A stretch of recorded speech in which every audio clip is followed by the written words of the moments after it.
Добрый день, друзья! Меня зовут Марьяна, рада видеть вас на моем канале. Сегодня будем готовить домашний майонез, который по вкусу и структуре ничем не уступает покупному, а скорее всего даже лучше, так как в нем нет консервантов. Кроме того, этот рецепт майонеза не содержит сырых яиц, поэтому он безопасен для людей, которые страдают на них аллергией. Основой майонеза является сочетание молока и растительного масла, а вкусовые нотки ему придают обычные ингредиенты, такие как лимонный сок, горчица, сушеный чеснок и соль. Готовить такой майонез очень легко и быстро. Он получается густым и очень вкусным. Домашний майонез отлично подойдет в качестве финального аккорда для заправки самых разнообразных салатов.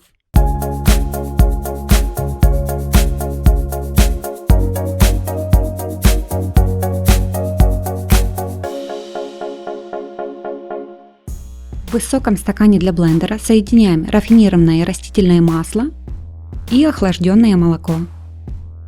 Опускаем погружной блендер на дно емкости и взбиваем смесь молока и растительного масла до получения однородной и густой эмульсии в течение 1-2 минут. Для приготовления майонеза очень важно использовать узкий, высокий стакан или банку, иначе текстура может получиться неоднородной. Также необходимо брать только холодное молоко, это не позволит ему свернуться. Растительное масло можно использовать любое, лучше всего нейтральное, например, рафинированное подсолнечное, рапсовое или оливковое.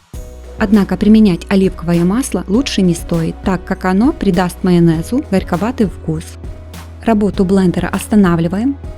Во взбитую смесь добавляем сахар, соль, у меня морская, и лимонный сок. Его можно заменить столовым 9% уксусом, винным или яблочным. Кстати, лимонный сок нужен для того, чтобы помочь соединению и стабилизации ингредиентов, а также он работает как консервант, помогая майонезу дольше оставаться свежим. Далее добавляем классическую горчицу или горчицу в зернах. Я предпочитаю не острую, так как она намного мягче и имеет сладковатый вкус. Также можно добавить сушеный чеснок для пикантного вкуса или другие любимые специи по желанию. Вновь опускаем погружной блендер до самого дна стакана и смешиваем все ингредиенты на высокой скорости до получения гладкой, однородной и густой кремообразной массы. Это займет около 2-3 минут. Как только масса начнет густеть, начинаем поднимать и опускать блендер вверх-вниз, добиваясь равномерного смешивания всех ингредиентов. Майонез получается ароматным с идеальной текстурой, и если провести по нему лопаточкой, то можно увидеть, насколько он густой. Перекладываем готовый майонез в чистую и сухую стеклянную банку и храним в холодильнике до момента использования, либо же сразу добавляем в любимые салаты для подачи на праздничный стол. Домашний майонез может храниться в холодильнике в герметично закрытой емкости около 3-5 дней.